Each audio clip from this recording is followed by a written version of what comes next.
Du coup, on va reprendre avec la seconde conférence qui sera donnée par Benjamin Spark, euh, qui est artiste peintre. Je voulais simplement recontextualiser un petit peu ce que j'ai dit tout à l'heure. Donc ici, on est dans le cadre de Museum Lab, donc le laboratoire des musées de la ville de Mons, un projet FEDER. On est là pour tester, ouvrir le dialogue, discuter de tout ce qui est blockchain, NFT, art, etc.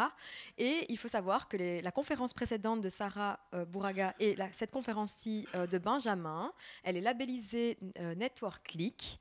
Le Click, c'est une plateforme d'innovation ici à Mons. Ce sont en fait nos partenaires dans l'écosystème des ICC Montois, qui accompagnent aussi des porteurs de projets qui veulent développer des projets. Et ça regroupe en fait un hub, un Fab Lab et un Living Lab. Voilà. Donc, si vous souhaitez plus d'informations, Aline, qui vous accueillait à l'entrée, fait partie du CLIC. Voilà, donc je laisse la parole maintenant à Benjamin. Il y aura une petite présentation et puis on aura à nouveau des séances questions-réponses. Voilà. Merci beaucoup. On va parler donc d'art et de NFT avec ce titre que l'on m'a donné, que je trouvais assez intéressant. Que peuvent faire les NFT pour les artistes? Bonne question que beaucoup de gens se posent, que beaucoup d'artistes se posent, avec soit enthousiasme ou inquiétude. On va évoquer les deux aspects du sujet. Pour me présenter rapidement, comme il a été dit, je suis artiste peintre depuis un peu plus de 15 ans maintenant, presque 20 ans. Avant, j'étais déjà dans la technologie, j'avais monté une entreprise qui faisait des sites web avant d'être artiste, quand j'avais 25 ans. Et puis j'ai tout plaqué pour devenir artiste. Il fallait absolument que cette créativité qui était en moi, qui bouillait en moi, sorte. Et puis, donc ça c'est mon Instagram. On va parler des réseaux sociaux, évidemment, parce que c'est la première façon dont on rentre dans le digital. Et on verra que le NFT, c'est une façon de prolonger et d'approfondir sa présence digitale. On va parler de tout ça. Et puis, donc ça, c'est mon Instagram. Donc je fais de l'artiste, donc je fais de l'acrylique sur toile, principalement. Et puis j'ai exploré l'art digital, on va en parler. Et ça fait plus de 2 ans maintenant que je suis dans la sphère Web 3. Alors on parle du Web 3. Le Web 3, ça englobe la blockchain, les NFT, la crypto et le métaverse. J'ai aussi 2 podcasts. J'ai un podcast qui s'appelle NFT Business, qui parle des applications, des use cases dans l'entreprise, parce que c'est aussi quelque chose qui m'intéresse beaucoup, l'entreprise. Et j'essaie de mettre ma créativité au service des interrogations des entreprises. J'aime beaucoup ça. Donc premier podcast et deuxième podcast, plus à propos aujourd'hui, qui s'appelle L'art du NFT, que vous trouverez sur Spotify, iTunes, etc. Et dans ce podcast, on reçoit, nous sommes 3 à l'animer, on reçoit des artistes traditionnels qui se plongent dans les NFT ou des artistes purement digitaux qui évidemment connaissent bien les NFT. Et en fait, j'avais envie de changer le titre. Je me suis dit, les NFT, donc c'est plutôt que peut faire le digital pour vous les artistes, ou pour les artistes, ou pour les musées, ou pour les institutions, ou pour les collectionneurs aussi. On va en parler. Pourquoi? Parce que le NFT, c'est le prolongement du digital. Je dirais, c'est du digital sous stéroïde. C'est une façon d'accélérer sa présence digitale et c'est une façon d'accélérer sa carrière aussi. Parce que vous voyez, je vous le mets en grand, faites comme les grands artistes. Prenez votre carrière en main. Ça veut dire quoi? Ça veut dire que les grands artistes n'ont pas attendu ni le digital, déjà au XVIe siècle, Rubens, Rembrandt, etc. Les grands artistes s'occupaient de leur carrière. Et s'occuper de sa carrière, ça veut dire s'occuper de son image, s'occuper de son marketing, s'occuper des photos maintenant qui paraissent. Occupez-vous aussi du relationnel que vous avez avec les autres artistes, avec les galeristes, avec les gens du monde de l'art. Occupez-vous de votre carrière. Et en fait, le digital, j'ai remarqué depuis 8 ans, moi, que je parle des réseaux sociaux à tous les artistes en disant « il serait temps que tu ouvres ton compte Facebook ». Après, je leur disais « il serait temps que tu ouvres ton compte Instagram ». Et les artistes me disaient « mais non, mais j'ai pas le temps, je suis là pour créer, seul, dans mon atelier, face à moi-même, face à la plénitude des éléments, etc. » Je dis « oui, ça c'est bien, mais la plénitude des éléments, il faut aussi que les gens sachent que tu existes et que ton travail se confronte aux autres. » Parenthèse, beaucoup de gens me disent quand je fais des vernissages « ah oui, mais alors pour toi, artiste, quand les œuvres quittent ton atelier, ça doit être un déchirement de laisser partir tes enfants. » Non. Au contraire, moi je ne fais pas de la peinture que pour moi, je fais de la peinture pour me connecter aux autres. Donc j'ai absolument besoin que mes œuvres quittent l'atelier, que je rencontre le regard des collectionneurs, des autres, et que je me confronte au regard des autres, qu'ils aiment pas, à la limite, peu importe, mais au moins qu'il y ait une réaction. Le pire, c'est quelqu'un qui regarde un tableau ou une sculpture qui dit oh, ça m'évoque rien du tout, je ne peux même pas vous dire ce que j'en pense. Ça, c'est le pire. Et je leur dis toujours, est-ce que vous imaginez un comédien qui vous dit non, non, moi je joue la comédie que pour moi, devant mon miroir. Ça n'a pas de sens, un comédien il doit être sur scène devant des spectateurs. L'artiste c'est pareil. Et donc le digital, je dirais, précipite ce mouvement. C'est-à-dire que les artistes avec le digital peuvent vraiment prendre leur carrière en main et de manière plus facile qu'avant. Avant il fallait vraiment bouger, quoi. Souvenez-vous, les peintres modernes, les Picasso, etc., Modigliani quittaient leur pays pour arriver à Paris, qui était la seule place de l'art en Europe. Ils quittaient femmes, enfants, le foyer, tout, et ils se mettaient en danger. Donc ils prenaient leur carrière en main. Donc aujourd'hui, il faut se mettre en danger et il faut investir le digital. Investir le digital, pas pour arrêter ce qu'on fait, pas pour arrêter la peinture ou la sculpture. Au contraire, le digital ne mangera pas le réel. Ça, j'entends ça tout le temps. Moi, ça fait 2 ans maintenant que je donne des formations sur le Web3, les NFT, les cryptos même. Et à chaque fois, c'est la même. On me dit à chaque fois oui, mais alors vous êtes en train de nous expliquer que le réel va disparaître. Et ça, souvenez-vous, Facebook, quand c'est arrivé il y a 10 ans, on entendait la même chose. Hein. Ah, on n'aura plus d'amis réels, on n'aura que des amis virtuels sur Facebook. Est-ce que c'est la réalité? Non. Les artistes me disaient si je mets mes œuvres sur Instagram, d'abord on va me les piquer, on va me copier, et puis je vais perdre le lien avec les galeries, etc. Est-ce que c'est la réalité? Non. Instagram a fait découvrir des milliers, des centaines de milliers d'artistes. Instagram a boosté la carrière de milliers d'artistes. Et les galeristes aussi sont sur Instagram, et d'ailleurs ça crée parfois des conflits entre les galeristes et les artistes, parce que les deux sont sur Instagram en même temps, donc les deux communiquent en même temps. Mais à la limite, il vaut mieux avoir un lien d'égalité quand on est artiste avec une galerie, en lui disant moi, artiste, j'ai ma communauté, je n'ai pas toujours besoin d'une galerie, je n'ai pas toujours besoin de vous pour exister. Donc on va voir comment, dans les NFT, dans le digital en général, les deux coexistent très bien. Et je vais vous montrer comment votre travail physique peut exploser grâce au digital en restant toujours dans le monde physique. Alors ça m'amuse les NFT, les gens disent j'ai acheté un NFT. Ou alors j'adore les NFT, ou alors je déteste les NFT, c'est horrible. Mais le NFT, c'est ça, c'est un certificat d'authenticité. Est-ce que quelqu'un vous dit j'adore les certificats d'authenticité, j'en ai acheté un l'autre jour, c'est canon, tu vas voir, je vais te le montrer. Non, donc c'est un abus de langage, je pense que vous avez compris, mais je fais exprès de vous provoquer un peu pour vous dire on n'achète pas un NFT. Un NFT, c'est un certificat d'authenticité et de propriété inscrit sur un réseau informatique qui s'appelle la blockchain. Ce qui nous intéresse, nous, c'est ce qu'il y a derrière le NFT. Le NFT certifie quoi? Certifie un fichier digital. Un fichier digital, c'est pas qu'un JPEG. Hein. C'est un MP3, du son, de la musique. Donc pour les chanteurs, pour les groupes, pour la musique, c'est en train de révolutionner. C'est du MP4, c'est de la vidéo. On va en regarder un petit peu. Dans le monde du business, c'est des PDF, c'est des Excel, des Word, etc. Donc vous pouvez progressivement valider et certifier vos fichiers digitaux grâce aux NFT.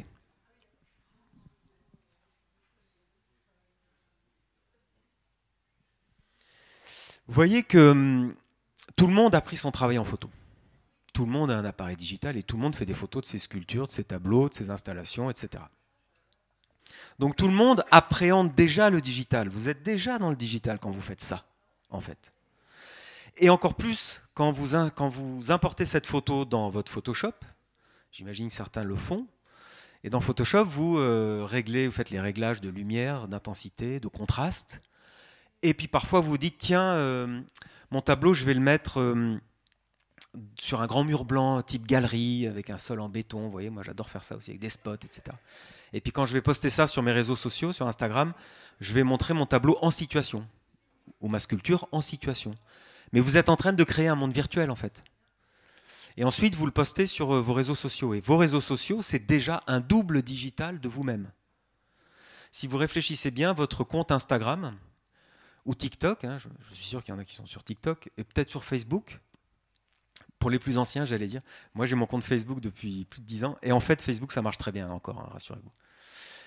Donc vous postez sur les réseaux sociaux, mais les réseaux sociaux, c'est un double digital de vous-même. Parce que qu'est-ce que vous mettez sur les réseaux sociaux? Vous ne mettez pas toute votre vie, hein. Vous ne mettez pas toutes vos œuvres. Vous mettez une sélection de vos œuvres, vous mettez une belle photo de vous-même en train de peindre ou de sculpter. Vous mettez une belle photo de vos pieds quand vous êtes en vacances au bord de la piscine, etc.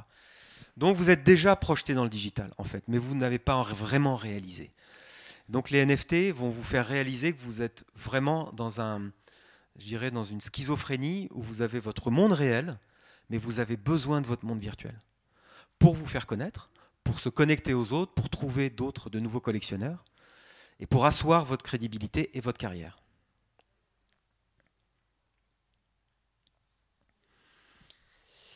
Qui ne connaît pas Beeple ici?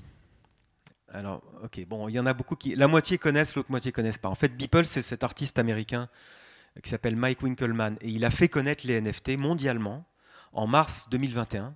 Donc, vous voyez, c'était début de l'année dernière. Et moi, je lisais la presse, donc dans toute la grande presse nationale, même à la télé, on disait un artiste digital a vendu ça, un grand JPEG en NFT pour 69 millions de dollars. Donc, c'est un prix complètement hallucinant. Mais c'est pas ça qui est intéressant. Moi, ce qui m'intéresse, c'est ça. En fait, cette grande image est constituée de 5000 œuvres digitales. Donc, Beeple, depuis 2007, donc depuis plus de 13 ans, 14 ans, crée une œuvre digitale tous les jours, absolument tous les jours, pendant 13 ans. Donc ça a fait 5000 jours, 5000 œuvres. Et Christie's est venu le voir en disant « mais c'est génial, on adore l'idée, on va agréger ces 5000 œuvres, ça fait 5000 images, on va les agréger dans une seule grande image, et on va proposer ça aux enchères publiques, adossé à un certificat NFT qui sera payable en crypto-monnaie. » Donc Christie's, en un mois, au mois de mars, a complètement cassé tous les codes des enchères en proposant une œuvre purement digitale, d'abord, première fois, inscrite sur la blockchain, première fois, payable en crypto-monnaie, c'était la première fois, et des enchères publiques à distance, en plus c'était en plein confinement. Donc il y avait vraiment tous les ingrédients pour booster les NFT dans la presse nationale. Et donc ça c'est une œuvre de Beeple qui est, je vous encourage à checker Beeple. Il y a une autre œuvre que je vais vous montrer de cet artiste américain. D'ailleurs ça a été acheté par un Indien qui s'appelle Metakovan. En fait Metakovan c'est son pseudo. Et ce qui est amusant dans les NFT, vous allez voir, tous les artistes quasiment ont un pseudo, un avatar, et tous les collectionneurs ont des avatars aussi. Ça, c'est assez nouveau. Ça vous précipite aussi dans un double digital. En fait, j'appelle ça d'ailleurs un avatar à dessin, parce qu'un pseudo, c'est déjà une projection de soi-même dans le monde digital. Donc les collectionneurs aussi se projettent dans le monde digital et commencent à collectionner des œuvres digitales. Mais pas que. Et je vais vous montrer que ces collectionneurs-là s'intéressent maintenant beaucoup aux œuvres physiques. Parce qu'en fait, il y a un transfert d'éducation du monde digital vers le monde réel. Ce qui s'est passé avec les NFT, c'est que du jour au lendemain, sur les réseaux sociaux, notamment Twitter, je vais vous montrer Twitter, on va en reparler, c'est vraiment la place des NFT. Sur Twitter, les artistes digitaux qui ne connaissent rien à l'histoire de l'art, voire même qui méprisent les modernes, ont commencé à vendre leur travail, gagner de l'argent en NFT, etc. Et on les a appelés des artistes. Et ils se sont dit, mais non, moi on m'a toujours dit que j'étais un graphiste. Et puis d'un seul coup, ils deviennent des artistes. Et puis les gens qui achètent ce travail-là, on leur dit, non, non, tu n'es pas un acheteur d'art digital, tu es un collectionneur. Et les gens se disent, ah, je suis un collectionneur, la classe. Mais alors si je suis un collectionneur, je vais m'intéresser, il faut que je connaisse un peu l'histoire de l'art. Et donc ça les précipite dans l'histoire de l'art moderne. Et puis après, ils remontent 18e siècle, 17e siècle, etc. Et maintenant, ils s'intéressent beaucoup à l'art physique. Donc, voyez comme les NFT peuvent vous amener des gens qui aiment l'art digital dans votre travail. Vous pouvez les amener à aimer votre travail physique. Rapidement, la blockchain Ethereum, ça, je pense que vous savez. Donc, le NFT, c'est un bout de code informatique, c'est un token, peu importe, c'est un jeton, c'est du code qui tourne sur une blockchain. La blockchain, il faut juste comprendre, et là, on n'a pas le temps, mais il faut accepter l'idée que c'est complètement inviolable et qu'on ne peut pas hacker une blockchain. Et c'est pour ça que la crypto-monnaie fonctionne, en tout cas qu'il y a des gens qui s'intéressent beaucoup à ça, et que les NFT fonctionnent. Quand vous avez enregistré sur la blockchain Ethereum, qui représente 80% du transfert des échanges de NFT, quand votre œuvre est validée, je veux dire, est inscrite dans la blockchain Ethereum, vous pouvez être certain et certaine que ce sera inviolable. Et a priori pour très longtemps. Ethereum est en train de devenir un véritable standard, tout comme l'Internet est devenu maintenant un standard mondial. Donc là, sur la blockchain Ethereum, il y a un token qui tourne, une crypto-monnaie qui s'appelle Ether. Et cet Ether, c'est ce qui va rémunérer les gens qui vendent des NFT et c'est ce qui va permettre d'acheter aussi des NFT. Donc c'est la monnaie d'échange dans cet univers-là. Après, rassurez-vous, les Ethers, vous pouvez les transformer en euros. Et après, payer des taxes, évidemment. Non, pas en Belgique. En France, on paye des 30% de taxes si on fait des bénéfices sur les crypto-monnaies et qu'on les transforme en euros, mais pas encore en Belgique. Mais ce n'est pas l'intérêt. En fait, ce qu'il faut bien comprendre, c'est que vous achetez, on est dans un univers digital avec un certificat digital et on paye en digital. Et en fait, ces crypto-monnaies sont sont digital natives, comme on dit. Elles sont faites pour se balader sur des réseaux. Après, il y a on n'a pas le temps d'explorer ici, mais quand vous achetez de la crypto, vous avez aussi un wallet digital, donc vous avez un petit bout de logiciel qui est sur votre ordinateur, qui vous permet de manipuler cet Ether pour aller acheter des NFT, pour les gagner, pour les envoyer par-ci, par-là, etc., etc. En fait, pour vous faire comprendre qu'il y a un écosystème, c'est ça que je veux vous dire. Quand on rentre dans les NFT, il faut quand même comprendre l'écosystème. Quand vous installez Instagram, vous avez quand même compris que ça s'installe sur iOS, et que iOS, ça tourne sur un device qui s'appelle un iPhone, et que c'est pas pareil qu'Android, etc. Donc vous voyez, vous avez vous aussi déjà une éducation au digital, où vous essayez de comprendre la différence entre un PC et un Mac, ça déjà, maintenant tout le monde le sait, mais vous voyez qu'il faut rentrer là-dedans. Et ben dans les NFT, c'est pareil, il y a un écosystème. Comprenez que votre NFT, il va être sur une blockchain. Laquelle? Parce que là, je vous parle d'Ethereum, mais il y en a d'autres maintenant. Il y a Tezos, il y a Solana, il y a Polygon, bon, peu importe, vous ramenez ça chez vous et vous ferez vos recherches. Mais comprenez que ça tourne sur une blockchain, qu'il y a une crypto-monnaie, qu'il faut avoir des outils pour manipuler cette crypto, que d'abord il faut l'acheter avec des euros, puis après vous pouvez apprendre à transformer ça en euros, etc. Donc ça c'est mon travail, j'ai un travail qui s'inspire, donc qui est complètement pop art, qui s'inspire du pop art américain, de Warhol, de Liechtenstein et de Hero. Je ne sais pas si vous connaissez Hero, E2RO, qui est un artiste d'origine, il n'est pas finlandais, il est de Reykjavik, ah oui, c'est l'Islande, mais il s'est installé à Paris dans les années 60, et lui, il a créé le pop art français. Et donc j'adore cet artiste, donc je m'inspire de ces artistes-là. Tout ça est fait à l'acrylique et aussi à l'aérographe, donc c'est 100% peinture, y compris les lettres. Parce que souvent on me dit, mais les lettres, non, ça, les lettres, t'as pas pu faire ça à la main. Si, je fais ça à la main. C'est un peu calligraphique, j'aime beaucoup l'idée. Et je m'inspire aussi des toons, etc. Et quand j'ai compris ce système NFT, c'était à la fin de l'année 2020, tout de suite, je me suis dit, c'est peut-être l'occasion pour moi d'aller plus loin dans le digital. Et en fait, mes tableaux, je les prépare dans Photoshop. Donc par exemple, cette sorte de Catwoman, cette Black Cat, un peu, en fait, je l'ai conçue dans Photoshop. En prenant un corps ici, une tête ici, des cheveux comme ça, puis après à la palette graphique je fais un tout, et ensuite je prépare mon tableau dans Photoshop, et ensuite sur la toile je vais essayer de reproduire au pinceau la même chose que ce que je vois sur mon écran. Vous voyez, c'est déjà un jeu avec le digital, où j'essaie de faire dialoguer ce que j'ai conçu en numérique avec de la peinture réelle sur la toile réelle. Donc ce petit jeu m'amuse beaucoup. Et avec les NFT, j'ai tout de suite vu que le NFT, ça certifie un fichier digital. Donc je me suis dit, autant certifier quelque chose de purement digital. J'ai repris mon Photoshop. Et vous voyez le fond, donc j'ai repris cette femme-là. Et le fond est totalement, c'est un jeu avec les filtres, etc. dans Photoshop. Mais le fond comme ça, je ne l'aurais jamais peint sur toile. En fait, ça ne m'aurait pas intéressé de peindre ce tableau. En revanche, ça m'a intéressé de le concevoir dans Photoshop, de le concevoir en pur digital. Et donc j'ai exploré les plateformes. Là, c'est la plateforme OpenSea, que peut-être vous connaissez déjà, qui est la principale plateforme pour acheter et vendre des NFT. C'est une plateforme où il y a maintenant, qui est ouverte, hein, tout le monde peut aller minter, comme on dit minter, ça vient créer son NFT.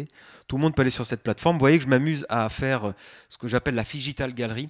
En fait, tous mes tableaux physiques qui sont proposés en galerie ont un double digital sur OpenSea. En fait, ça me sert de certificat d'authenticité. Donc je dis aux collectionneurs dorénavant, vous avez un certificat de la galerie, bien sûr, mais chaque œuvre est aussi certifiée sur la blockchain Ethereum à l'aide d'un NFT. Ça permet à terme de tracer le parcours des œuvres. En fait, l'idée, c'est que progressivement, si tous les collectionneurs ont un wallet crypto, un wallet digital, donc ce petit logiciel qui permet d'acheter des NFT, alors progressivement, les gens achèteront comme ça et transféreront le NFT à chaque fois qu'ils vont revendre l'œuvre. Ça permet donc de tracer le parcours de l'œuvre. À quel moment elle a été achetée, revendue, envoyée à qui, etc. Je m'amuse aussi dans les art tributes à faire, donc ça c'est du crayon de papier enfin du crayon de couleur, pardon, crayon de couleur sur papier, et je les vends en NFT. Donc la personne qui achète le NFT reçoit par la poste la véritable œuvre sur papier. Vous voyez, j'essaie de faire des jeux comme ça, des interférences, des dialogues entre le physique et le digital. Parce qu'en fait sur OpenSea, il y a possibilité de cacher un code secret dans le NFT. Donc une fois que vous l'avez acheté, vous pouvez ouvrir le petit coffre et voir le code secret. Et si vous me donnez ce code secret, vous avez droit à l'œuvre. Parce que je sais que vous l'avez eu, ce code, uniquement en achetant le NFT. Et là, je vous l'envoie par FedEx. Donc je joue avec ça. Et puis ici, il y a d'autres œuvres qui sont pures digitales. Donc quand Christie's a vendu cette œuvre-là en mars de l'année dernière, je me suis intéressé aux ventes chez Christie's. Et vous voyez, chez Christie's, il y a un photographe qui s'appelle Justin Aversano, qui a tout de suite compris le truc et qui, lui, s'est mis à proposer aux enchères beaucoup de ses photographies directement en digital. Alors, en général, les photographes, ce qu'ils font, ils vous vendent l'œuvre digitale et ils vous proposent soit d'avoir la possibilité d'imprimer en haute définition le fichier. Donc, l'acheteur du NFT reçoit un lien Drive, et dans ce Drive, vous avez le fichier, la photographie très haute définition. Donc ça, c'est accessible qu'à l'acheteur du NFT. Et quand vous avez ce fichier haute définition, donc soit vous pouvez l'imprimer vous-même avec vos propres moyens, quoi, ou alors l'artiste vous envoie un tirage, etc. Ça, c'est à voir. Mais ce que je veux vous montrer ici, c'est ça. Ça, c'est une capture d'écran d'un catalogue Christie's maintenant. Christie's vous dit, voilà l'artiste, voilà l'œuvre, voilà le tirage, l'année, etc. Et Christie's vous dit, c'est un non-fongible token, donc un NFT, ERC721, ça c'est la technologie Ethereum, pour l'instant on s'en fout. Voilà le numéro du token, c'est un JPEG de 4 mégas et ça a été minté le 27 mai. Et voilà le smart contract adresse. 0x3c28de. Bon, alors ça paraît un peu barbare. Je ne vous demande pas de tout retenir aujourd'hui. Mais comprenez que ça y est, dans des grandes maisons de vente comme Christie's, un peu poussiéreuses a priori, ils se sont mis grave au digital. On peut le dire. C'est-à-dire que le certificat, maintenant, vous appelez, ils vous disent « Ouais, le certificat, c'est 0x3x2742 sur Ethereum. Débrouillez-vous avec ça. » Mais en fait, c'est malin. Parce que Ethereum, c'est un standard mondial. Ce qui veut dire que la personne qui a acheté cette photo et qui veut le revendre à un Japonais ou à un Australien, a qu'à dire au Japonais ou à l'Australien « Le certificat, il est là sur la blockchain Ethereum, allez voir. » quoi. Et les personnes vont voir facilement. Et je ne sais pas si vous avez l'habitude d'aller sur ce type de genre Etherscan, vous avez des sites web qui vous permettent de voir ce qui se passe sur Ethereum, vous tapez cette adresse-là et vous avez tout l'historique de l'œuvre, enfin en tout cas tout l'historique des transferts de l'œuvre. Donc progressivement, quand tout le monde va adopter ça, tous les artistes, tous les collectionneurs, toutes les galeries, toutes les maisons de vente aux enchères, je ne sais pas si c'est dans 18 mois ou dans 5 ans, mais ça va arriver, c'est évident. À ce moment-là, il n'y aura plus du tout de faux, les fausses œuvres n'existeront plus. Et on ne pourra plus mentir sur une œuvre. Sotheby's, immédiatement après, a suivi le mouvement et fait maintenant des ventes qui s'appellent Natively Digital, a curated NFT sale. Donc Sotheby's fait maintenant 2 à 3 fois par an des ventes exclusivement digitales et exclusivement mintées en NFT. Et ça se passe, vous voyez, la première c'était le 10 juin 21, mais il y en a eu cette année 22, il y en a déjà eu 2 ventes comme ça. Et pour vous dire que Sotheby's a pris un pas considérable en avant, en faisant des ventes purement digitales. Alors ils font aussi des ventes toujours traditionnelles d'art classique, mais maintenant, même les tableaux classiques sont mintés en NFT sur la blockchain. Donc il y a toujours un NFT qui vient avec toutes les œuvres maintenant. Alors quand on a vu ce photographe, vous voyez que le photographe, lui, j'appelle ça, il est NFT ready. C'est-à-dire qu'il fait directement du digital. Donc il peut tout de suite proposer du digital à la vente. Donc en création NFT ready, il y a les photographes là. Moi j'adore cette plateforme qui s'appelle Rhapsody. Je vais les recevoir dans le podcast d'ailleurs le mois prochain. Et vous voyez, quand vous cliquez sur une photo, vous pouvez acheter donc cette photo. Ici, on vous dit que le network, c'est Ethereum. On vous dit que le prix est à 1 Ether. Aujourd'hui, l'Ether sur le marché d'échange coûte 1 300 €. Donc clairement, ça coûte 1 300 € en fait, mais il faut payer en Ether. Vous voyez qu'il y a une édition de 13 sur 73. Donc il y a une édition de 73, c'est la numéro 13. Non, Mint Available 13. Ah oui, non, c'est une édition de 1 sur 1 et les Mint, c'est le nombre de tokens qu'il y a. Oui, alors ça, c'est une subtilité. La licence est Extended Limited. En fait, cette licence veut dire que vous pouvez imprimer la photo chez vous. Mais vous n'avez pas le droit de la mettre sur les réseaux sociaux sans autorisation et vous n'avez pas le droit de la mettre sur un catalogue, évidemment, et encore moins de la revendre, etc. Il faut l'accord de l'artiste. Vous cliquez sur Mint et ça y est, le NFT est à vous. Alors sur la vidéo, là je vous ai pris un artiste qui mint aussi sur une plateforme qui s'appelle Foundation. Alors moi j'aime beaucoup. Moi ça me fait rire, je ne sais pas vous. Mais, et donc lui il propose ses vidéos en NFT sur une plateforme qui s'appelle Foundation. Alors lui les vidéos, il ne vous propose pas de les downloader sur votre ordi, il vous propose juste de les visionner en fait. Quand vous avez acheté l'œuvre, vous la visionnez et ça se passe bien comme ça. Alors après, vous me direz comment peut-on jouir d'une œuvre digitale comme ça. Donc ça, on en parle à la fin. Mais par exemple, ça donne des idées. C'est-à-dire que un vidéaste va évidemment pouvoir minter des extraits de vidéos comme ça. Dans le monde du sport, il y a eu ça l'année dernière chez les NBA Top Shots. Donc les basketteurs américains ont vendu des extraits de 10 secondes, des vidéos de 10 secondes où ils marquent le panier. Donc il pourrait y avoir ça pour le foot, il pourrait y avoir ça, imaginez pour le foot, le but de Mbappé, par exemple. Donc à ce moment-là, vous dites, non, ici, on ne va pas dire Mbappé, on va dire les Diables Rouges de Bruyne. Voilà. Donc il marque, et vous l'adorez, et donc vous achetez les 10 secondes de vidéo où il marque le but. Voyez. Et ça permet, pourquoi on fait ça? Ça permet de se connecter à un sport qu'on aime, ça permet de se connecter à un joueur, ça permet d'être fier de montrer cet extrait vidéo, vous montrez ça à vos amis, etc. Et voilà comment on appréhende la propriété digitale, qui est un concept radicalement nouveau. Parce que la propriété physique, ça on sait, si je vous dis que c'est mes lunettes, vous allez me dire, bah oui, tu les as en main, c'est tes lunettes. Mais si je vous dis ce fichier informatique, il est à moi, a priori, vous me direz, non, tu l'as copié-collé. Donc il n'est pas à toi, on ne sait même pas à qui il est, d'ailleurs, on ne retrouvera jamais. Sauf que maintenant, je peux vous dire, il est vraiment à moi, parce qu'il est minté sur Ethereum, et j'ai la preuve que l'artiste, donc que j'ai acheté à l'artiste cette vidéo-là. Donc elle est vraiment à moi. Après, bien sûr, vous pourrez la copier-coller. Hein. Vous pouvez faire des fausses lunettes, vous pouvez faire des faux sacs Chanel, vous pouvez faire tout ce que vous voulez. Mais pour les gens qui veulent le vrai, moi je veux la vraie œuvre du vrai artiste, alors il me faut le NFT.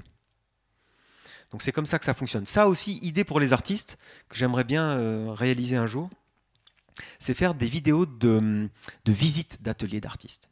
Moi j'adorerais faire des petites vidéos de 2 minutes d'ateliers d'artistes et proposer ça à la vente sur le marché mondial des NFT pour dire aux gens, ben voilà, on a fait une visite d'atelier, on fait une édition de 50 par exemple, et tout le monde peut, si ça les intéresse, acheter une visite d'atelier. Parce que je remarque que les gens adorent, les collectionneurs sont fascinés par rentrer dans l'univers de l'artiste. C'est très intimiste, un atelier. Il y a beaucoup d'artistes qui refusent d'ailleurs qu'on rentre dans leur atelier. Donc là, on pourrait leur dire, on fait un film, et c'est la seule fois où vous laisserez entrer une caméra dans l'atelier, et on la propose en NFT, et ça restera dans l'histoire.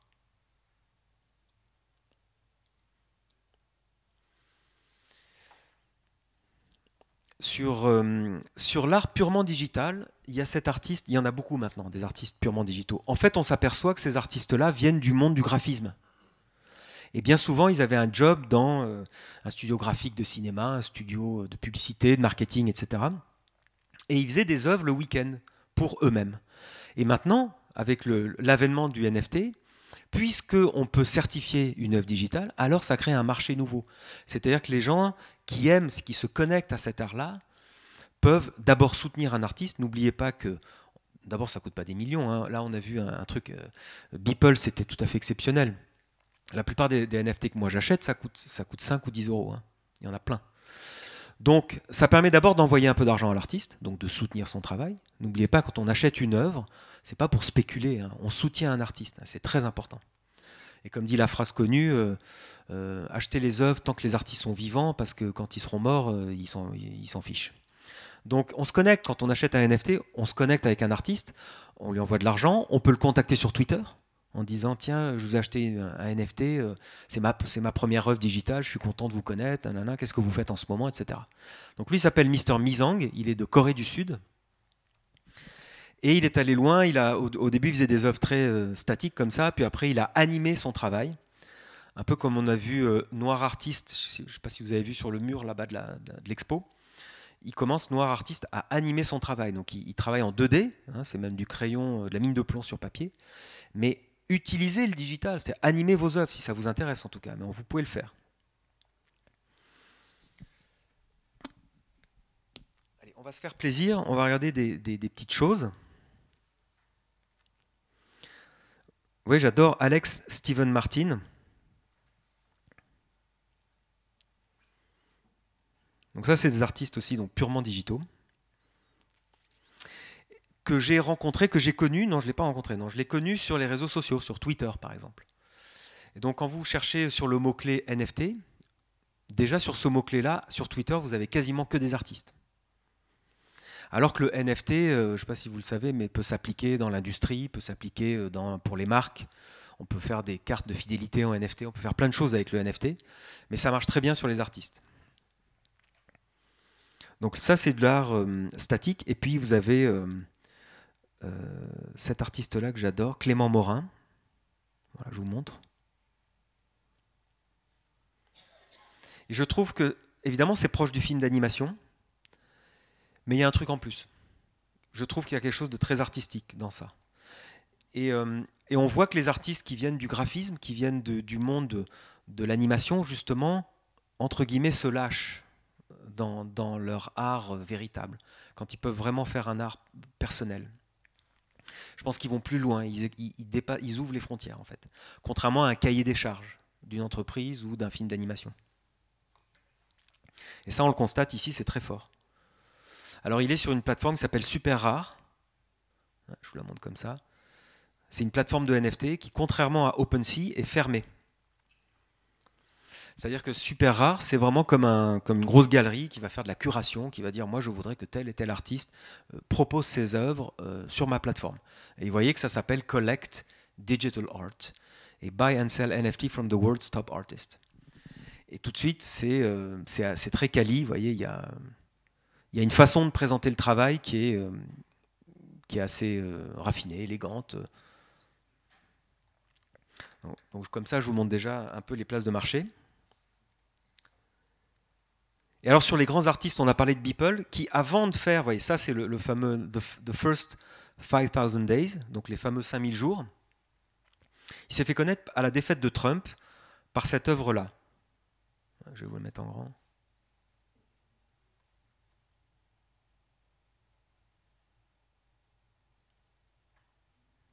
Vous reconnaissez évidemment l'oiseau bleu qui est le réseau Twitter, évidemment. Donc ça, c'est à la défaite de Trump. D'ailleurs, Trump qui s'est fait virer de Twitter. Et ça, c'est un autre sujet. Tiens, justement, Trump s'est fait virer de Twitter, mais les talibans ont toujours droit à leur compte sur Twitter. Vous savez pourquoi?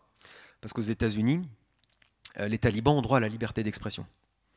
Alors que Trump a fait de la manipulation d'élections, etc. Donc ça, c'est grave. C'est comme quand je mets l'origine du monde de Courbet sur Facebook, je suis censuré. La photo est supprimée. Parce que la nudité féminine est insupportable aux États-Unis. Alors que, en revanche, je peux mettre de la propagande Al-Qaïda, ça ne gêne pas Facebook, c'est liberté d'expression. Pourquoi je vous dis ça? Parce que Facebook et Twitter sont centralisés. Hein, il y a un monsieur Twitter tout en haut, là, peut-être un jour Elon Musk sera monsieur Twitter, s'il réussit son OPA. Et donc monsieur Twitter décide que ça ne lui plaît pas, et il vous vire du réseau social.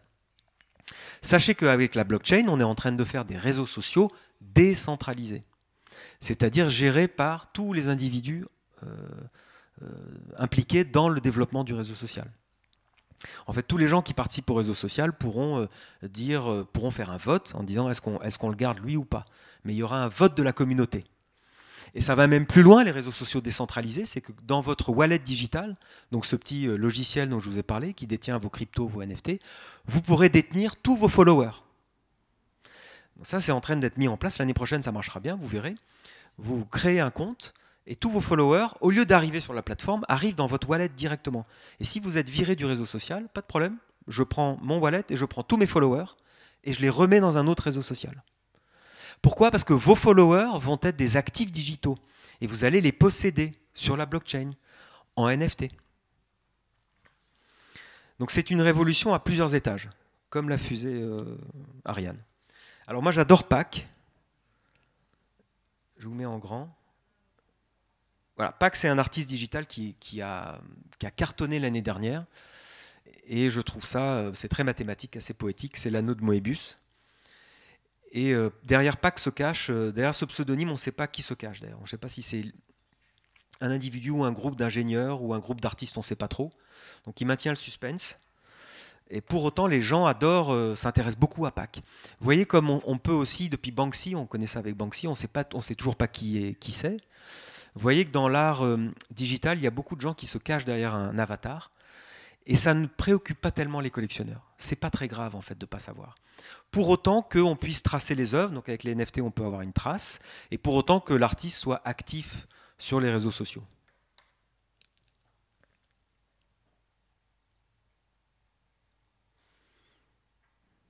Alors il y a Xcopy, ça c'est du GIF animé, mais il fait ça depuis 10 ans, alors maintenant ça paraît un peu banal évidemment.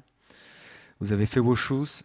Alors lui c'est un gamin de 18 ans, et lui ce qu'il fait, il anime justement, en principe ça bouge, bon, là ça bouge pas. Alors il anime ses peintures, en fait il fait de la peinture sur toile, voilà. Il la prend en photo, et avec des outils très faciles, des outils gratuits sur internet, il peut animer ses créations 2D. Alors c'est peut-être pas grand chose, mais ça amène toujours un petit plus.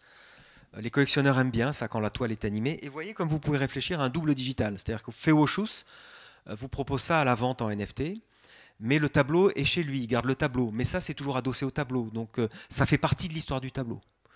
À vous, artistes, d'imaginer une histoire aussi.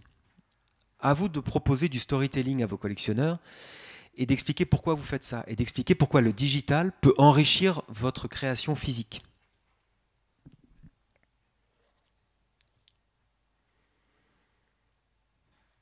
Oui, alors il y a Mad Dog Jones qui a fait ça, une photocopieuse, mais en fait, cette image-là était en interaction avec le temps, avec la durée de la journée de 24 heures. Donc vous voyez, là c'est la nuit, mais quand c'était le jour chez vous, donc vous achetez une œuvre, la nuit, vous la regardez, cette œuvre, elle est dans le soir, il fait nuit dans l'œuvre, et le matin, vous vous levez, vous regardez l'œuvre, il fait jour dans l'œuvre. Donc ça, c'est la magie aussi de la technologie et de la blockchain. Vous pouvez faire des œuvres interactives qui vont réagir en fonction de la vie réelle. Vous pouvez jouer avec la pleine lune. Si c'est la pleine lune, par exemple, bah, l'œuvre va faire ci et ça, etc. Donc il y a beaucoup d'artistes qui explorent ça, et il y a même aujourd'hui de l'art génératif. Donc les artistes font du code, et ce code va être envoyé sur une machine, et automatiquement la machine va générer une image en fonction du code informatique. Et il y a même des artistes qui vont plus loin et qui intriguent aussi leurs collectionneurs en disant « J'ai écrit du code, pour l'instant vous verrez rien, c'est que du code informatique, mais achetez-le en NFT, et au moment où vous achetez ce NFT, le code va générer une image, et vous aurez la surprise de l'image. » Là, on rentre dans quelqu'un qui se dit, tiens, j'aime bien cette démarche, j'achète quelque chose qui n'existe pas encore. Vous voyez le truc. Mais il faut jouer avec ça, c'est vraiment chouette. Vous voyez, Akatao, et puis Boss Logic, ça c'est moins intéressant. Trevor Jones, intéressant, artiste peintre traditionnel, voilà, acrylique sur toile, il peint depuis très longtemps, il a découvert les NFT il y a 2 ans, et il s'est dit... tiens, je vais me connecter avec le monde de la crypto. Et qu'est-ce qu'il a fait? Il a fait un... Je ne sais pas si vous le reconnaissez, lui. Il s'appelle Vitalik Buterin. Et c'est le fondateur de la blockchain Ethereum. Et vous reconnaissez le tableau? Picasso, 1920, le petit Paul, le fils de Pablo. Donc ça s'appelle le tableau de Picasso s'appelle l'Arlequin. Et en fait, il a plagié, enfin, il a fait un clin d'œil à ce tableau de Picasso en mettant Vitalik Buterin. Ici, c'est le logo d'Ethereum. Alors que dans le tableau de Picasso, c'est juste du losange en fait, mais lui il a mis le logo d'Ethereum, la blockchain, et puis il a mis une fusée ici. La fusée c'est To the Moon, hein. Tous les gens de la crypto connaissent To the Moon, ça veut dire la crypto va s'envoler, etc. Bon. Donc les peintres traditionnels font des clins d'œil à l'univers du NFT, à l'univers de la blockchain. Ça c'est aussi intéressant pour se connecter à cette communauté-là. Ça, c'est de l'art génératif, voilà. Ce qu'on appelle les art blocks.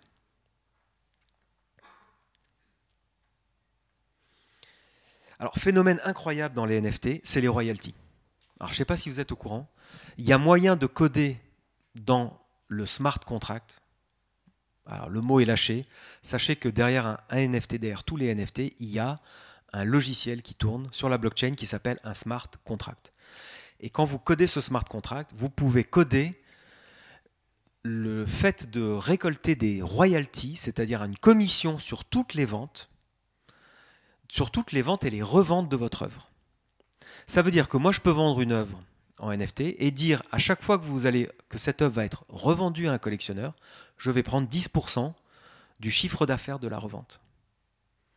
Donc ça, c'est absolument incroyable. C'est le fameux droit de suite qui est appliqué un peu en fonction des pays. En France, c'est des ventes à partir de 10 000 €, où là, à ce moment-là, les ventes aux enchères, donc le commissaire-priseur doit prélever 2% de la vente pour donner à l'artiste. Mais en clair, l'artiste, il n'en voit jamais la couleur, ou alors il a déjà 65 ans et c'est plus le problème. Là, l'idée, c'est que l'artiste pourrait même donner un NFT gratuitement. Et le collectionneur, une fois qu'il va revendre cette œuvre, eh ben, l'artiste va commencer à toucher 10%. Mais je vous dis 10%, vous pouvez mettre 20%, vous pouvez mettre 30%. En fait, vous codez dans le NFT la faculté de percevoir des royalties. Et pendant toute la vie de l'œuvre, toute la vie du NFT. Si on imagine un jeune artiste de 25 ans qui commence ce système-là, et que sa carrière monte en puissance, et que les œuvres se revendent et se revendent, vous savez que le marché de l'art, c'est le principe, c'est qu'il y a beaucoup d'échanges d'œuvres. Les œuvres passent de la galerie au premier acheteur, du premier acheteur au deuxième, au troisième, au quatrième, c'est comme ça que ça marche. Et si à chaque fois l'artiste peut gagner une commission, c'est énorme, c'est énorme. C'est-à-dire que l'artiste peut vraiment toucher les dividendes de tout son travail, de sa carrière, pour faire monter sa carrière. Les royalties, donc ça concerne aussi, parenthèse, ça concerne aussi les marques. Par exemple, des grandes marques maintenant proposent des NFT. Une grande marque de maquillage, je crois que c'était Estée Lauder, qui vendait des NFT en disant il y a 10% de royalties qui iront directement à la Croix-Rouge, évidemment, parce que Estée Lauder n'a pas besoin d'argent. Mais donc sachez que techniquement, vous pouvez coder le wallet, donc le wallet digital de la Croix-Rouge, par exemple, d'une association caritative, directement dans le smart contract. C'est-à-dire que l'argent va directement chez eux. Contrairement à aujourd'hui où l'argent va d'abord chez vous, et puis après vous dites je consens à donner une partie à la Croix-Rouge, etc. Donc là, c'est automatiquement géré par la blockchain.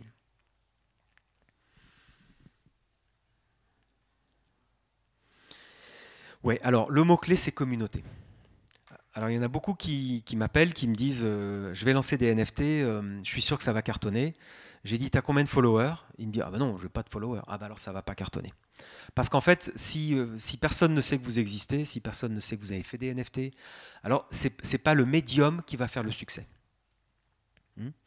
C'est comme, je sais pas, il y a un siècle en disant, je vais peindre sur de la toile en coton et je suis sûr que le fait que ce soit de la toile en coton, les gens vont acheter. Non, ça n'a aucun sens. Si vous n'avez pas de communauté, vous ne vendrez rien. Personne ne va s'intéresser à vous. Alors la communauté, elle se trouve où? Elle se trouve vraiment sur Twitter. Mais vraiment, vraiment, vraiment. Je dirais que Instagram, c'est bien. Il faut avoir un Instagram. J'espère que vous avez tous un Instagram et que votre Instagram cartonne. Mais Twitter, c'est mieux pour les NFT, pour l'art digital. Et en fait, on s'aperçoit que sur Twitter, il y a maintenant aussi des collectionneurs traditionnels qui viennent. Il y a le monde de l'art qui est sur Twitter. C'est pourtant un vieux réseau social, mais qui a repris vraiment beaucoup de force et vigueur avec l'avènement de la blockchain, de la crypto et des NFT. Vous voyez aussi que la plupart des visuels, la plupart des photos de profil des personnes qui sont sur Twitter sont des NFT, sont de l'art digital, en fait, des avatars. Pour les spécialistes, ici, il y a un Bored Ape, les fameux singes dont vous avez dû entendre parler, qui sont... c'est comme ça que la presse vous parle des NFT en disant il y a ces petites images de singes, tout le monde se les arrache. En fait, on appelle ça des collectibles. C'est vraiment comme les collectionneurs de timbres. Et c'est vraiment comme si on comparait l'art moderne ou l'art contemporain avec des timbres postes. Franchement, c'est ça la différence. Donc quand quelqu'un vous dit « ouais, les NFT, c'est des collectibles », non, les collectibles, c'est comme les timbres postes. Oui, pourquoi pas, il y a des amateurs, c'est intéressant. Mais nous, on parle d'art. Ça n'a rien à voir avec ça. Donc sur Twitter, il faut se connecter aux gens sur Twitter. Alors comment on fait? Je pense que vous le savez sur les réseaux sociaux, likez les autres, commentez le travail des autres, dites que vous aimez, cherchez à interagir avec eux, dites-leur viens voir mon profil, tu verras, c'est sympa, etc. Passez du temps en fait là-dessus. Et en passant du temps, non seulement on se connecte aux autres, on fédère une communauté, on fait croître son profil et on apprend beaucoup de choses. On apprend beaucoup de choses, on apprend ce que font les autres et donc on sort de ses idées reçues. On sort de son petit cocon, on sort de son atelier, On sort de ces idées reçues aussi, donc, et on se dit, ok, les autres font ça, tiens, il y a plein d'artistes, ils explorent la blockchain, ils explorent les NFT, ils explorent le digital. Allez-y, quoi. C'est vraiment là, vous allez apprendre plein de choses. On a vu sur les marketplaces, ça c'est ce qu'on appelle les différences de marketplace, donc de places de marché NFT. Vous avez les places libres, je dirais ouvertes à tous. C'est OpenSea et Rarible, par exemple, les plus connus. Donc OpenSea, on a vu rapidement, tout le monde peut placer son NFT sur OpenSea ou sur Rarible, tout le monde. Mais à la fois, comme tout le monde peut y aller, c'est un peu la foire fouille, hein, c'est un peu le eBay du NFT. C'est pour ça que les gens ne vont jamais sur OpenSea, page d'accueil, pour dire « Tiens, aujourd'hui, j'aimerais voir de l'art digital, je vais aller sur OpenSea ». Non. Les gens qui se disent « Tiens, ce matin, j'aimerais bien aller voir de l'art, physique ou digital, je vais sur un réseau social ».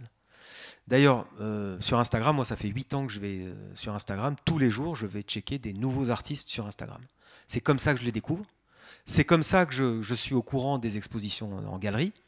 Et c'est parce que j'aime des artistes sur Instagram que je me déplace physiquement pour aller les voir.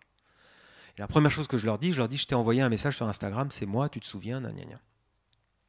Et d'ailleurs, autre parenthèse, Instagram a tout changé pour moi et pour d'autres artistes parce que enfin, pour la première fois, des gens qui m'achetaient des œuvres en galerie me contactent sur Instagram en disant « J'ai acheté un tableau de vous, regardez, il est là sur mon mur, avec mon joli canapé rose. Canapé, je ne suis pas sûr, mais l'œuvre, elle est bien.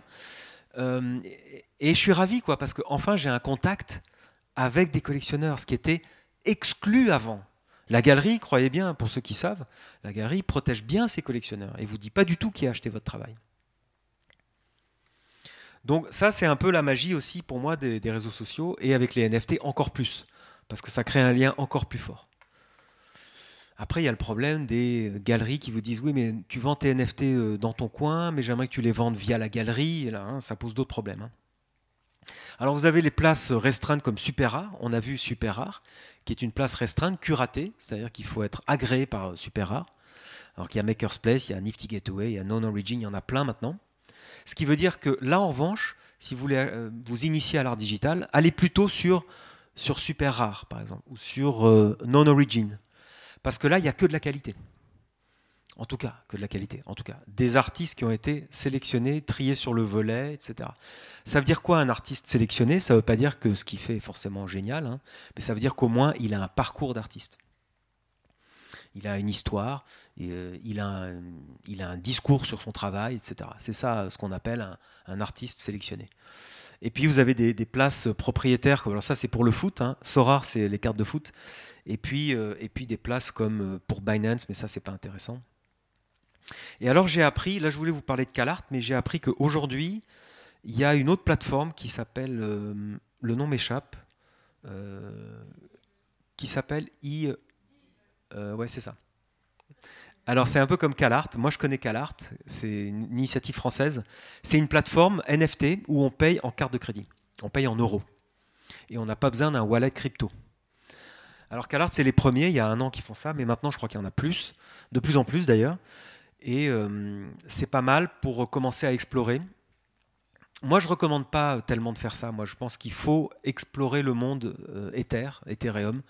Il faut un peu se forcer à comprendre cet univers technique. Parce que quand on le comprend, on maîtrise mieux les implications. Je trouve que c'est plus riche intellectuellement de comprendre cet univers-là. Mais en tout cas, pour les artistes qui n'ont vraiment pas du tout envie d'aller là-dedans, alors vous mettez une image, c'est comme sur Le Bon Coin ou sur eBay, vous mettez votre image, votre carte de crédit et vous récoltez des euros. Si le NFT est vendu, vous gagnez directement des euros et puis voilà. Alors moi j'aime beaucoup cette place de marché et ça me permet de vous parler d'une autre blockchain. La place de marché s'appelle Object. En fait ça s'écrit objkt.com et c'est une place de marché sur une autre blockchain qui n'est pas Ethereum et elle s'appelle Tezos.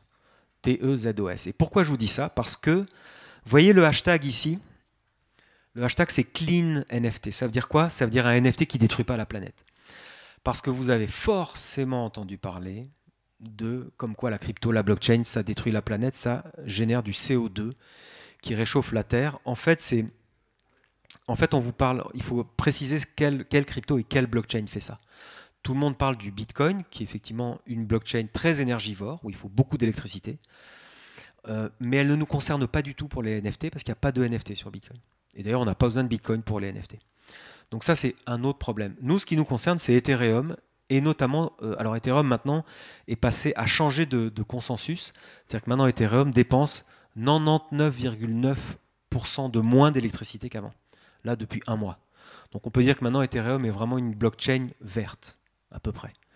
Tezos, c'est une vraie blockchain verte, parce qu'il utilise, je crois, encore 100 fois moins d'électricité. En fait, elle utilise l'électricité d'une pile pour les jouets, quoi, en fait.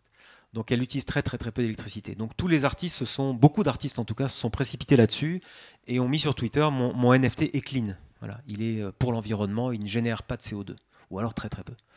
Et sur cette place de marché, donc justement comme Tezos fonctionne avec peu d'électricité, il y a très peu de frais. Oui, parce qu'à chaque fois qu'on minte un NFT ou qu'on en achète un, il y a quand même des frais de réseau. Hein, c'est comme, je dirais, c'est comme un péage d'autoroute. Hein, vous utilisez le réseau, vous devez payer. Les frais sont très très réduits sur Tezos, c'est de l'ordre de quelques centimes, hein, acheter un NFT. En plus sur Tezos, donc comme c'est très, très faible, vous avez des œuvres à, je vous dis, 1 euro, 2 euros, 3 euros, explorez, quoi. Franchement, vous n'allez pas vous ruiner. Et les frais de transaction, c'est quelques centimes. Donc c'est une blockchain qui cartonne, et c'est un site web qui cartonne, donc cette place de marché, parce que les artistes peuvent expérimenter, et puis les acheteurs, les collectionneurs peuvent essayer avec 1 euro d'acheter un NFT.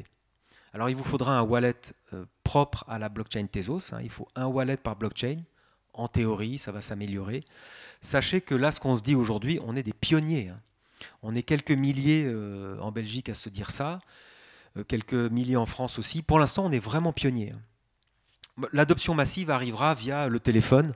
C'est-à-dire qu'en fait, progressivement, sur les téléphones, il y aura un wallet crypto, il y aura des NFT. Tout ça sera facilité avec ça, en fait. Mais moi, je vous encourage à explorer déjà de votre ordinateur, à déjà essayer de comprendre ce qui se passe. Comme ça, vous prendrez de l'avance, d'abord sur les autres, vous ne serez pas en retard. Et vous pourrez vous-même proposer des solutions.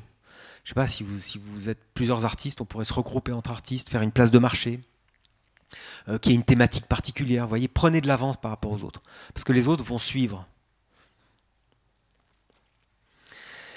Alors sur le physique et digital, je vous parle des expériences de musée. Ça c'est chouette, par exemple, le British Museum a commencé les expérimentations l'année dernière avec Okuzai. Donc ils ont fait une grosse expo Okuzai, vous savez, la vague, la fameuse vague. En fait, ce qu'ils font, les musées, c'est qu'ils prennent des photos haute définition des œuvres. Et cette photo haute définition, elle est proposée en NFT tout simplement. Alors quand vous êtes un collectionneur et que vous achetez ça, vous voyez ici, vous avez donc Degas. D'ailleurs sur Degas, je ne sais pas si vous êtes allé au musée d'Orsay voir les pastels de Degas, un pastel c'est ultra fragile. En principe, tous les pastels sont carrément dans les caves des musées parce qu'ils ne peuvent pas les exposer parce que ça craint la lumière, ça craint l'humidité, ça craint tout. Orsay, j'ai pu voir quelques pastels de Degas, mais ils sont vraiment dans la pénombre, avec une grosse vitre devant. C'est pas très agréable. Donc ici, on peut au moins voir toute la collection des pastels de Degas. On les voit sur son écran, mais c'est déjà pas mal. Vous voyez qu'ici, il y a une édition de 160, c'est 0,2 Ether, ça c'est le symbole de Ether, et puis ça fait 349 euros. Alors l'avantage de ça, c'est qu'il y a de l'utilité derrière ça. En général, le British Museum, quand ils vous vendent un NFT, donc vous avez accès à l'image, vous soutenez le musée, n'oubliez pas que les musées avec le Covid ont perdu 70% de leur chiffre d'affaires. Alors nous, en Europe, les musées sont protégés par l'argent d'État. Mais en Angleterre et aux États-Unis, il n'y a pas d'argent d'État. Donc les musées ont dû vendre des œuvres pour passer la crise Covid. Donc le British Museum, quand ils ont fait ça, ils l'ont dit par communiqué de presse, ils ont dit, nous, on était au bord vraiment du gouffre. Les NFT nous ont permis de renflouer le musée de plusieurs millions de livres sterling. Donc ça a très fort marché. Donc vous soutenez un musée, et puis quand vous avez le NFT British Museum, enfin le NFT Degas, vous accédez à une soirée privée au British Museum, avec le directeur du musée qui vous reçoit, cocktail, vous êtes seul dans le musée, etc. Donc vous voyez que le NFT peut aussi permettre d'abord de vous connecter à un musée, connecter à un artiste, rentrer dans une soirée privée, mieux comprendre l'univers de l'art, etc. Il y a plein de choses derrière ça. Alors ça aussi j'adore, donc ça Pascal Boyard, artiste de street art français, son avatar c'est P-Boy, et là l'expérience, enfin l'exploration est géniale parce que voyez, vous reconnaissez dans le jugement dernier, il y a des fenêtres là. Bon, parce qu'on n'est pas du tout à Rome, hein. En fait, ça, c'est dans la banlieue parisienne. En plein confinement, Pascal Boyard a investi un grand mur abandonné dans une vieille, je sais pas quoi, une vieille fonderie, je sais plus quoi, et il a repeint intégralement la fresque de Michel-Ange. Ce que vous voyez ici, c'est des petits numéros qui ont été ajoutés sur Photoshop. Donc en fait, il faut imaginer que cette fresque en vrai, hein, dans la banlieue de Paris, sans les petits numéros, parce que ça a été ajouté après, hein, il a refait la fresque. Et pourquoi il a mis des petits numéros? Parce qu'en fait, il y a 400 personnages dans cette fresque. Et chaque personnage fait l'objet d'un NFT.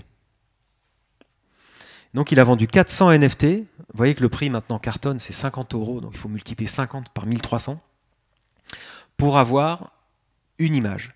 Pourquoi je vous montre ça? Parce que les street artistes, depuis toujours, sont désespérés parce que leur rêve, c'est de peindre dans la rue.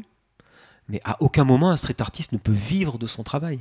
Qui va acheter une fresque dans la rue qui va être dégradée, voire même recouverte? Eh bien, avec ça, maintenant, Pascal Boyard a envoyé un immense message à la communauté des street artistes en disant « Continuez de vous éclater sur les murs, c'est très bien, tant qu'à faire des murs autorisés, hein, on est d'accord, ce qui était le cas ici, mais proposez à vos collectionneurs de vous soutenir, quoi, en achetant la photo de votre fresque. Et encore mieux, en achetant peut-être une partie de la fresque. » Pourquoi? Parce qu'il y a un peu la théorie des jeux là. Quand on aime Pascal Boyard, on joue un peu, on se dit tiens, j'ai acheté celui-là, puis j'aimerais acheter l'autre. En fait, il y a l'instinct de la collection, okay, et puis on soutient l'artiste. Et puis ça fait connaître l'artiste parce que la presse en a parlé de ça, parce que le système est assez génial. Et puis il a fait une vidéo aussi. En fait, cette fresque s'appelle The Underground Sixtine Chapel. Et puis les collectionneurs se connectent entre eux. Ils vont sur Twitter, ils disent ah tiens, moi j'ai acheté celle-là, et l'autre dit ah mais moi j'ai acheté celle-là. Donc, il fédère une communauté de collectionneurs grâce à ça. Ce qui est énorme, parce que pour un artiste traditionnel, moi, mes acheteurs, ils ne se connaissent pas.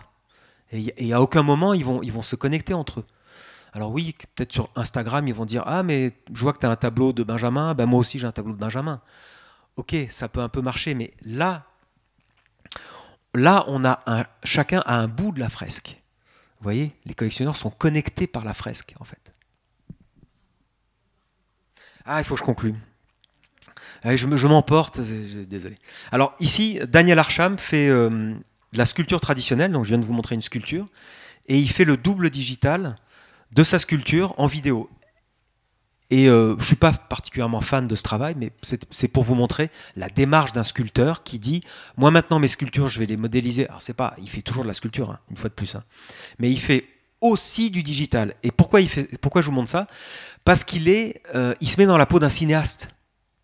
Il dit, moi je voudrais qu'il y ait un mouvement de caméra comme ci, comme ça, autour de ma sculpture. Je voudrais qu'il y ait un loft derrière, je voudrais qu'il y ait un jardin japonais, je voudrais qu'il fasse gris, je voudrais ceci, je voudrais cela. Et en fait, l'artiste traditionnel avec le digital met en scène son travail et devient cinéaste. Et puis oui, je voulais vous parler de Damien Hirst aussi. Je finis sur lui. Le grand Damien Hirst, on aime, on n'aime pas, mais quand même, il pousse les frontières. Il a fait 6000 œuvres comme ça, non 6000 ou 10 000, je ne sais plus, des papiers comme ça, vous savez. Et il trempe son pinceau dans la couleur et il fait des taches de couleur. Il a fait 10 000 photos de ces 10 000 papiers. Les 10 000 photos sont devenues 10 000 NFT, qu'on pouvait acheter évidemment. Et il a dit, attention, il y a une règle du jeu, dans 3 mois ou dans 6 mois après la clôture de la vente des NFT, il faudra choisir si vous gardez le NFT digital, ou si vous gardez le papier, ou si je vous envoie le papier. L'idée, c'était qu'en fait, soit vous gardiez le NFT digital sur votre ordi, et à ce moment-là, Damien Hirst brûle le papier, qui correspond à l'image, ou alors vous dites à Damien Hirst, non, donne-moi le papier, mais alors lui brûle le NFT. En fait, brûler un NFT, ça veut dire désactiver le NFT sur la blockchain.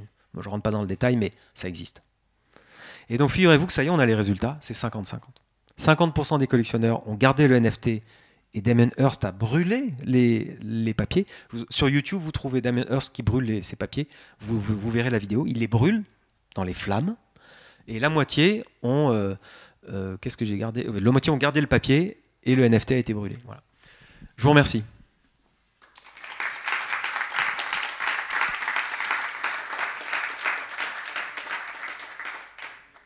Ah oui, j'ai une formation sur art et NFT que vous trouverez sur nftformation.art. Voilà.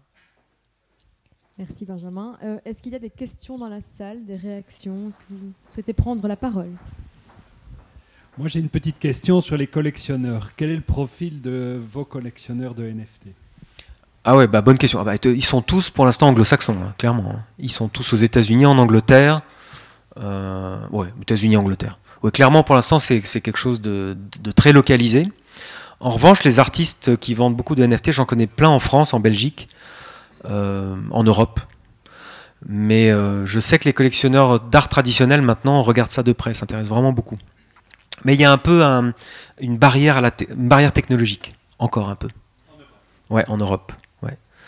Et c'est pas qu'une question d'âge d'ailleurs, parce que je sais que j'ai des acheteurs de NFT aux États-Unis, mais qui ont plutôt la quarantaine, voire même 50. Donc il n'y a pas cette barrière de l'âge où on imagine que on est plus habile quand on a 25 ans que 50. En fait, non. Même pas du tout, d'ailleurs. Et c'est vrai aussi pour les institutions culturelles. Vous avez donné l'exemple du British Museum. Ouais. Est-ce qu'il y a l'exemple au Louvre, par exemple, où on pourrait faire un... Non, le Louvre, je crois qu'ils n'ont rien dans les cartons encore là-dessus. Le MoMA a un gros projet NFT. Donc le MoMA, figurez-vous que j'ai appris que le MoMA allait vendre un Matisse, un Picasso et un Renoir pour libérer 20 millions de dollars ou 30 millions de dollars pour acheter de l'art digital en NFT. Ouais. Donc les musées vraiment vont à fond là-dedans. Mais des Picasso, ils en ont plein. C'est pas parce qu'ils en vendent un, ils en ont quand même une soixantaine, je crois. Oui. Il y a une question? J'ai une question qui est assez confuse quelque part, puisque la dématérialisation de l'œuvre physique me gêne un peu.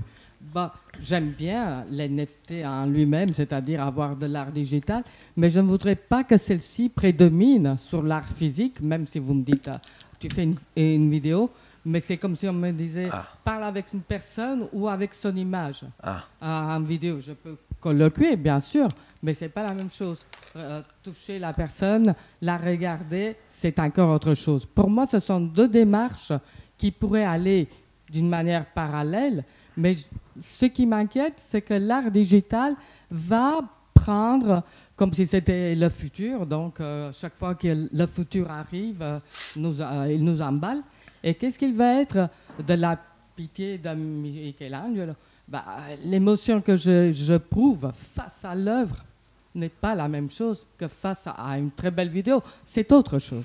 Alors, les faits vous donnent tort. Je suis désolé de vous le dire. Les faits vous donnent tort. Prenez Michel-Ange, très bon exemple. Le musée des Offices à Florence, il y a 1 an et demi, a fait une photo haute définition du Michel-Ange, vous savez, en cercle comme ça. C'est une trinité, une Marie avec l'enfant Jésus, dans un tableau en cercle. Et ils ont fait une photo haute définition. Ils l'ont vendue en NFT, 120 000 €, je crois, à une jeune Romaine de 30 ans. Et toute la sphère NFT sur Twitter tweetait, vous avez vu le Michel-Ange, NFT, et les gens disaient, c'est quoi Michel-Ange? Je ne savais même pas qu'il y avait un musée des Offices à Florence. Et donc, cette initiative-là a intéressé des jeunes de 20 ans au musée des Offices et à Michel-Ange. Et en fait, on s'aperçoit que finalement le digital, et en fait c'est vieux comme le monde, c'est-à-dire que l'arrivée d'Internet, ça a été terrifiant pour les gens. Les gens pensaient qu'Internet allait tout détruire, les gens pensaient que la micro-informatique en 1988 allait tout détruire, qu'on allait devenir des robots comme dans 1984. Les gens pensaient que Facebook allait nous annihiler. Les gens pensent aujourd'hui que la blockchain va etc., etc. Et en fait, c'est en permanence, le téléphone aussi, on va être tous surveillés par ça, etc. En fait, vous avez raison, la technologie fait toujours peur. Parce que on pense que la technologie va manger le réel. Et en fait, on oublie une chose, c'est l'adaptation, la faculté d'adaptation des humains. Tiens, je vais vous raconter une histoire. 1920, aux États-Unis, les postes radio arrivent dans les foyers américains. Vous savez, les gros postes de radiophonie, là. Eh bien, figurez-vous que la presse s'est déchaînée contre ces postes de radio en disant quoi? Les petits Américains ne sortent plus de chez eux. Ils écoutent le baseball chez eux à la radio. C'est la mort de l'avenir de l'Amérique. Permettez-moi, oui, peut-être je n'arrive pas à m'expliquer, mais ce que je dis, si vous êtes face à l'œuvre de l'art, de l'œuvre en elle-même, vous avez une émotion. J'ai une émotion en face de vous, j'en aurai une autre. Merci. J'en aurai une Je suis disponible après la conférence. Quand vous voulez, le café là. Donc, c'est une émotion, il y a quelque chose qui se passe. Après, je peux avoir beaucoup d'amitiés virtuelles, de gens que je n'ai jamais rencontrés, et ça se passera mieux qu'avec mes amis réels. Je ne suis pas en train de discuter ça, mais je dis que ce sont quand même deux choses différentes. Le digital ne mangera pas le réel, mais va transformer le réel. Donc, le réel de l'art actuel et tout le passé va être autre chose, forcément, parce que tous ceux qui naissent maintenant, ils sont habitués à l'image vidéo, mettons n'importe quel enfant, oui, forcément, il n'a jamais vu la statue de Michel-Ange si on ne l'a jamais mis en face, puisqu'on leur montre que le digital. C'est autre chose. Je n'ai pas peur du digital, je n'ai pas peur du futur, mais je pointe dans tout ce beau futur qui nous attend, et je ne le discute pas, je prends ce risque-là. Alors, moi je comprends, mais il y a deux sujets dans ce que vous dites intéressants. Il y a le sujet de l'émotion face à une œuvre digitale, donc il y a le sujet de l'émotion. Est-ce qu'on peut avoir une émotion? Ça, c'est à chacun de se dire, tiens, j'ai une émotion, mais surtout quand vous avez une émotion dans le digital, ne commencez pas à comparer vos émotions en disant, mais par rapport à mon émotion dans le réel, qu'est-ce que ça fait? C'est vraiment comme un message Instagram ou un email que vous recevez d'un ami. Vous avez une émotion, certainement, quand vous ouvrez l'email, qui n'a rien à voir avec l'émotion quand vous voyez cet ami, on est d'accord. Donc vous avez, vous, l'habitude de gérer deux types d'émotions, l'émotion devant l'écran et l'émotion devant un humain. Après, deuxième question intéressante, ça, vous soulevez quelque chose d'intéressant sur le fait que, est-ce que le digital va transformer le réel? Ça, c'est intéressant parce qu'avec la réalité augmentée, par exemple, dans les musées, ils explorent la réalité augmentée où on regarde une statue de Michel-Ange, mais on met son téléphone devant et la statue commence à bouger, quoi. Effectivement. Alors, est-ce que ça permet de s'intéresser à Michel-Ange? Moi, je pense. J'en sais rien. Ça, franchement, on plonge dans l'inconnu. On plonge dans l'inconnu. Après, vous disiez, est-ce que le beau futur qui nous attend? J'en sais rien du tout. Moi, je suis un messager. Moi, je vous dis ce que je vois, ce que je constate. Je vous dis les technologies qui arrivent. J'en sais rien si c'est pour le bien de l'humanité ou pas. Ça, franchement, je ne suis pas philosophe. Ramenez ça chez vous. Réfléchissez à ça. Dites-vous, est-ce que c'est bien pour l'humanité ou pas? Moi, j'en sais rien. Je crois que c'est une belle conclusion. Merci. Du coup, je vous propose de passer à la suite. On vous donne rendez-vous dans 10 minutes, juste à côté, pour une petite visite de l'expo. Donc, je vous rappelle, on a 5 artistes, Emmanuel Selva, Laurence Vray, Emeline Duval, et également Artecom qui est là avec Frédéric Durieux et Nathalie Hérin. Leur travail sur la réalité augmentée et ce dont on a parlé tout à l'heure, de l'art génératif. Et ensuite, tout au bout là-bas, on a Noir Artiste qui est là avec également une galerie virtuelle, donc réalité virtuelle, ce qui vous permet d'avoir un panel des différentes pratiques actuelles et évidemment à chaque fois les NFT associés aux œuvres. Voilà, merci Benjamin pour cette super conférence et je vous propose aussi de poursuivre vos discussions à côté avec évidemment Self Bar qui peut vous rafraîchir avec du vin ou de la bière. Merci.